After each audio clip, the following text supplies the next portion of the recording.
Hello, everyone. I hope you are having a wonderful week. I apologize, this was a day late, but I had some family stuff to take care of this weekend out in Arizona. So I was out there, which is good because it gives you all an extra day to work on stuff. So you have papers due this Friday at 8 p.m. The rubric is up on Titanium. It has been for a while now. If you have any questions, feel free to reach out to me about that. This week, we're going to do the quiz a little bit differently. I am in the middle of the lecture just going to throw out random tidbits about me to make sure you're watching, make sure you're accountable for all the information that you're receiving throughout the lecture to make sure that you're reaching certain points. So you're just going to get some random tidbits about me. And those will appear on your quiz. So if you hear a random fact about me and you're like, that's weird, write it down. So we're going to go ahead and start with chapter 10. This chapter is a lot of fun. I know I say that a lot, but chapter 10 is really about communicating in groups. So the objective for this chapter is going to be listing the characteristics and types of group, my face is in the way, of groups, and explain the model of group development. We are going to also talk about and describe the ways in which group size, social relationships, and communication networks affect group communication. We're also going to define the role that individuals play in a group, explain how a group's cohesion, norms, and individual differences affect group process and outcomes. Understanding groups. So a group is going to be a collection of two or more people who do one or more of a couple of things. So one, share some kind of relationship. Two, communicate in an interdependent fashion. Three, collaborate towards a shared purpose. So this can be like groups that your professors put you into to work on projects, or it can be groups that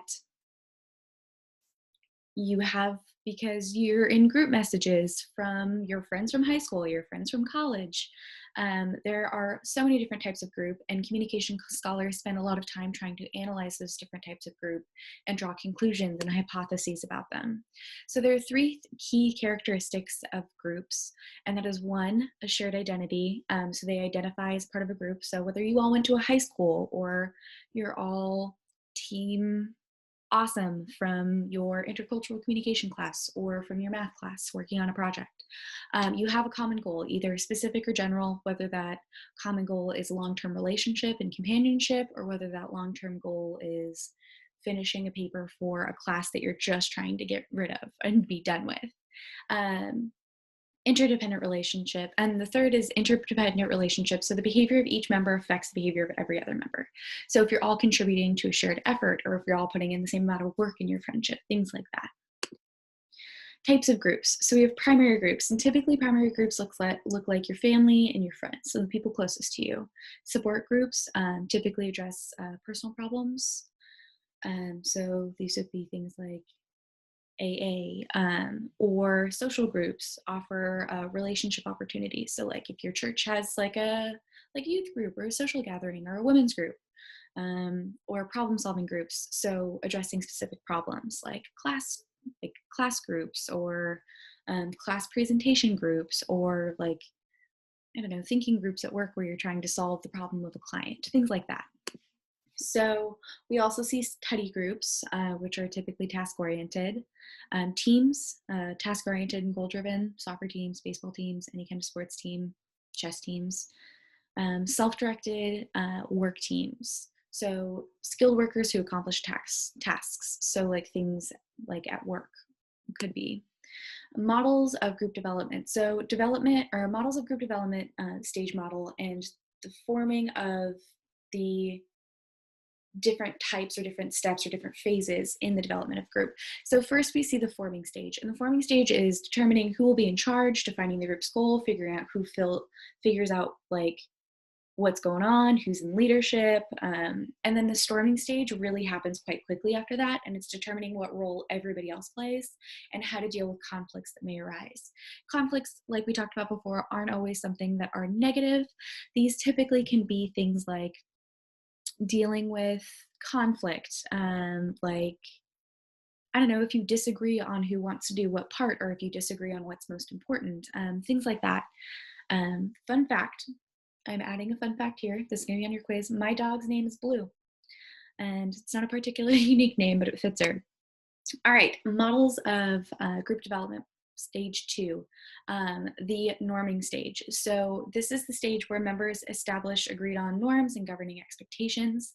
The norms are recurring patterns of behavior or thinking that come to be accepted in a group as the usual way or what's expected, developing the normal patterns of behavior, what you can expect from your group, what you can expect when you go to meetings. You're really normalizing everything that occurs within the context of your group.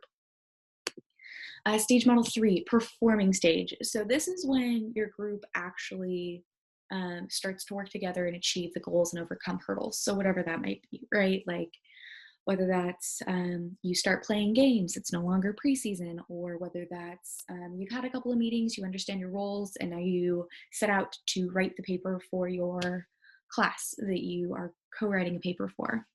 And then the adjourning stage is the stage where members really start to reflect on the accomplishments and the failures, what went right, what went wrong. And typically this is when the group dissipates or there's no longer a need for the group anymore.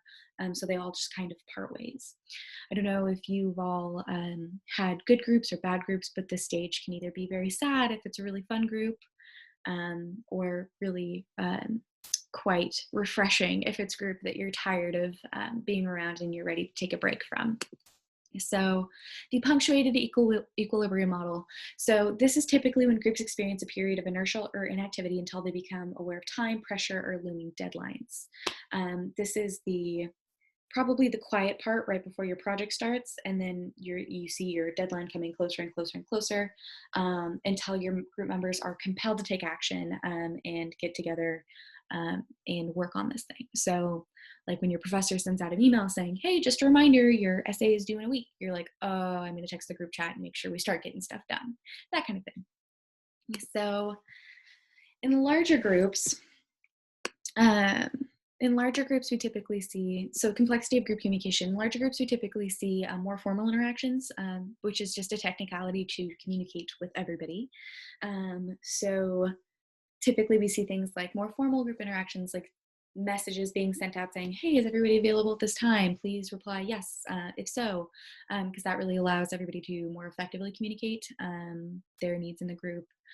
Limited opportunities for individual contributions just because there are so many people.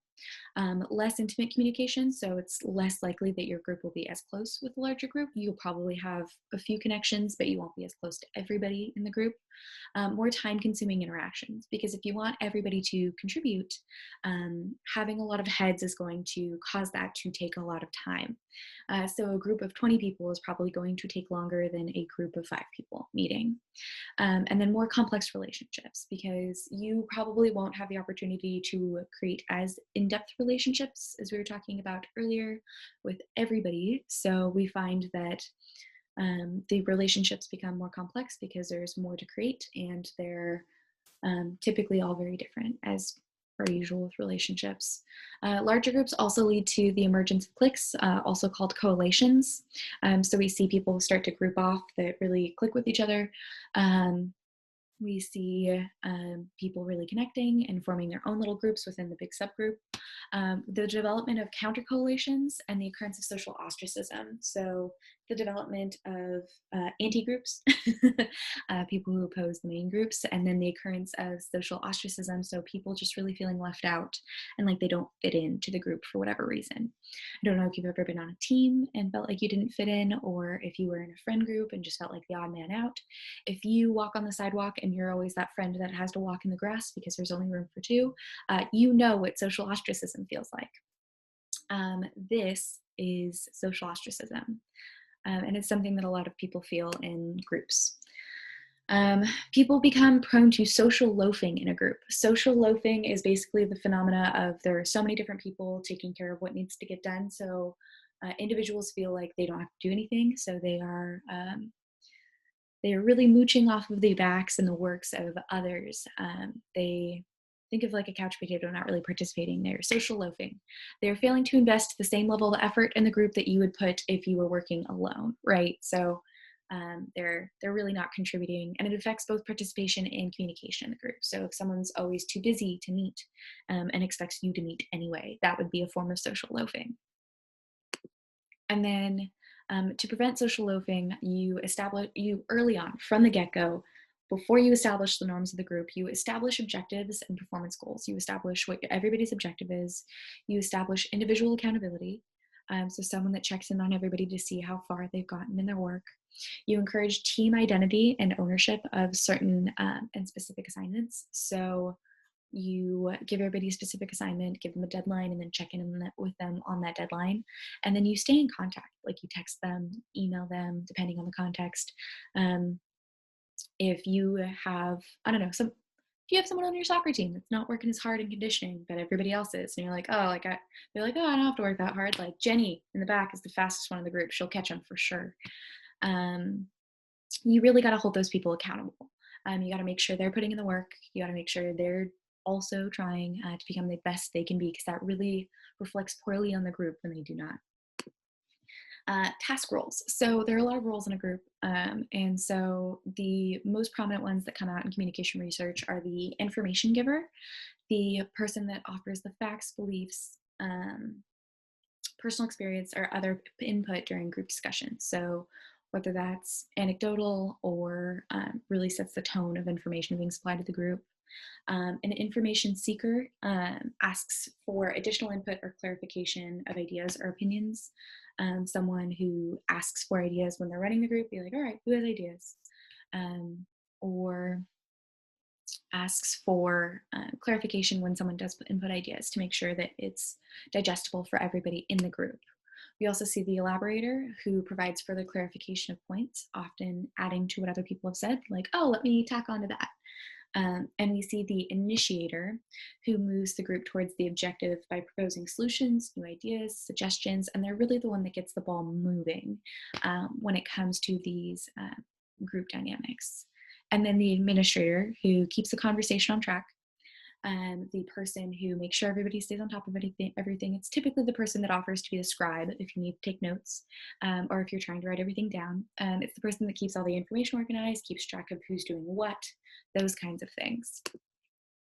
Social roles. We also see social roles emerge in groups more often than not. We see the person who seeks harmony, the harmonizer, soothes tension, who really just tries to keep the peace in the group to make sure there's no interpersonal or any kind of conflict that occurs within the context of group. We see the gatekeeper, the person who's trying to make sure everyone contributes and everyone contributes fairly to everything going on within your project or your objective. We have the censor, who expresses group feelings and moods to recognize the climate. This person's really, really good at identifying the tone that's happening in the group and really trying to keep that on a positive track if that is what is necessary for the group. Anti-group roles. Anti-group roles, so blockers. Blockers use destructive communication. They try to prevent communication so the project cannot move forward. Avoiders. Avoiders change the subject based on whatever it is you're trying to accomplish and express cynicism or negative emotion when talking about the project. These are people that really don't want to do it. These are the procrastinators that make everybody else procrastinate because they're procrastinating. Like, if you can't move forward on a project because they haven't completed their part, and every time you text them about it, they don't reply. These are the avoiders. The recognition seekers, the people who ghost for attention, typically people who take credit where credit is not due, where they have not put in the work. They're the people that claim that your team is, 8-2, even though they were probably on the bench the whole time. People who are just doing it to look good. And then the distractors, the people that go off on tangents or tell irrelevant stories. If I was going to identify as an anti-group role, this won't be on your quiz, but I was a distractor. I would always tell stories when we were meeting as a group or try to get a laugh or a chuckle, but it was always really distracting. But to me, it was important to form relationships with the people in my groups. I would be really easy to distract if we were in an in-person class, and we would probably go off on a tangent more often than not if you got me talking. But since we are online, y'all can't do that. Fun fact that may or may not be on your quiz: I played soccer in college, so that's why all of my references are soccer references. All right, role conflict. So arises whenever expectations of a member's behavior are incompatible, and it makes group communication challenging. So whenever group members have different expectations about what's supposed to happen, so if there's an unclear deadline and someone doesn't turn something in until Saturday, but it was due on Friday, that's probably more likely than not going to cause conflict. And depending on the personalities of the two people in conflict, that can be really challenging for the group. It could be divisive. It can make people pick sides, and it can cause just a lot of tension in your group, which is hard for the harmonizer and hard for the censor, who really like to monitor those things in the group to make sure everything's flowing. But role conflict is really hard to avoid, and also really good to identify early, because then you figure out how your team or your group can best manage or take care of that conflict. Status. So every team member has status, and this gives people more power than others. This typically looks like who's the leader or who's the person holding everybody accountable. And it operates on a hierarchy of leadership. And it's hard because if you're in a group with your peers, identifying a leader is really tough. But in a group, you typically find that you need to, otherwise nothing's going to get done. There are too many cooks in the kitchen. People won't know who to go to for leadership, and there will be too many opinions floating around. And this can be based on a ton of different things, like who has access to the most resources, who's the most attractive, access to information, et cetera, et cetera. We pick leaders on a whole bunch of crazy factors. It's actually wild. Like we are more likely to pick a person who is more attractive for leadership than someone who is less attractive, even if the less attractive person is more qualified. Halo effect. Like it's absolutely bonkers that we do this. That's why it's so important for us to be aware of those cognitive boundaries that we see when recognizing status and when trying to pick the best person for status, right? Because we as a group need to pick who's best for leadership, and we need to take into consideration all the cognitive factors that lead to that decision and can prevent a good decision in those ways. Group climate. So group climate is so important to have. I don't know if you've been a part of a group that was amazing or not, but cohesion is the degree to which group members bond and consider themselves one entity, and it is so important when trying to get a well-functioning group. It fosters positive group climate, and but there is a problem with cohesion because excessive cohesion can lead to groupthink. Groupthink is inherently bad because it's kind of like, think of like mob mentality. If we're all thinking the same way, then there's not really any capacity for alternative ideas to be expressed within the context of the group, which can be inherently bad. So we don't want to exist in echo chambers being these places where we just have our own ideas reinforced at us. We really want to operate in these spaces where we allow alternative ideas to be passed the boundaries of the way we think that really allow us to expand our thoughts, or the way we think, or the box that we put ourselves in, if that makes sense. So excessive cohesion can lead to groupthink. If we're all too similar, or if we all consider ourselves too close, then we really can get narrow-minded in our process, which cohesion good. I absolutely advocate for cohesion, but you need to be aware of the effect that it has on your team when processing through a group. Group climate part 2, norms. So norms are determined by the group and imposed by its members. Unproductive norms may hinder communication. Productive norm, something that we see that we like. I had a professor in college who would always walk in the room and say, "Good morning, scholars," and then we'd always say, "Good morning, Dr. Malloy," and that was kind of how that worked. That was a norm. It got us ready for the day, but an unproductive norm may be something like, if you take 15 minutes before your meeting every day to talk about your days, because that's precious time that's being eaten away at. It may be good for cohesion, but it may be bad for productivity, right? And then a clarity of goals. You need to define your goals as a group. You need to specify goals for individuals. They should be specific, inspiring, and prioritized. So they need to be specific enough to where everybody feels like they can reach their goal. They need to be inspiring so everybody wants to reach that goal, and they need to be prioritized in ranking order so we understand how to operate. So we understand which needs to come first. So like in an organization, we typically see things like safety first. So like if we see safety and then customer satisfaction, if a customer being satisfied is going to lead to them not being safe, then we're going to prioritize safety over customer satisfaction. So it's really important to prioritize those goals. Individual differences. So we see a lot of individual differences in group climate. This can lead to conflict, but this is also something that's really good for us to be aware of.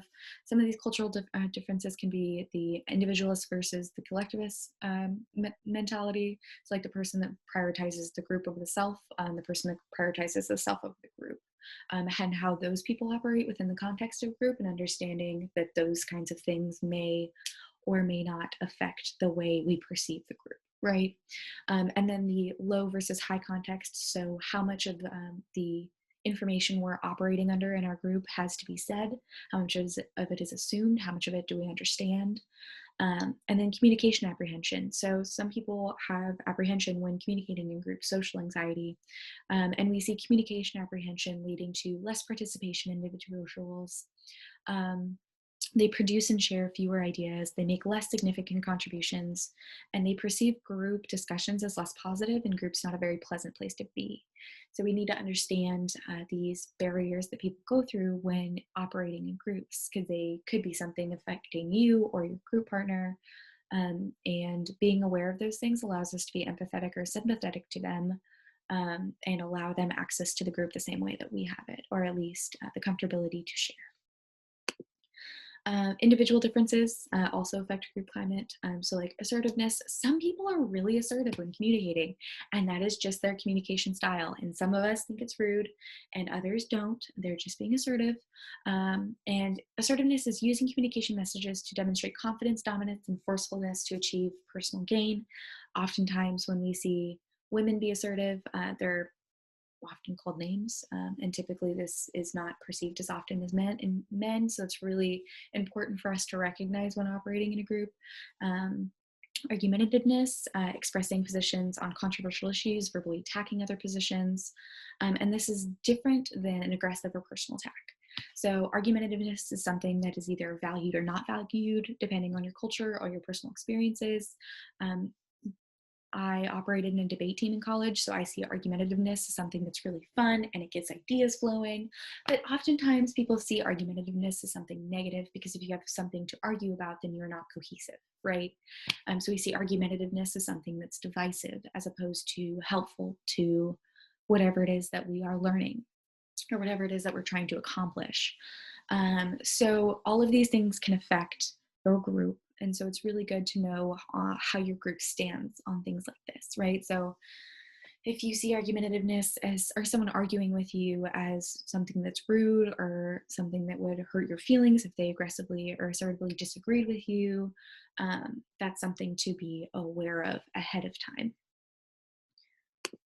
All right, and then that is really all that we have for today. I really hope that this is something you watch, and so you can answer all those quiz questions. The last one that I forgot to mention until now is I live with 2 nurses, and they are wonderful. And that is a fun fact. Both of my roommates are nurses, housemates. I guess we don't share a room. But all that to say, I hope you watch this video. I hope you get through it. And please email me if you have any questions. I very much enjoy talking about this stuff. So if you ever want to set up a meeting and talk about it face to face, I would love to do that. And have a good one. Hope you have a good break next week. I'll send you a message about that on Sunday. Bye, y'all.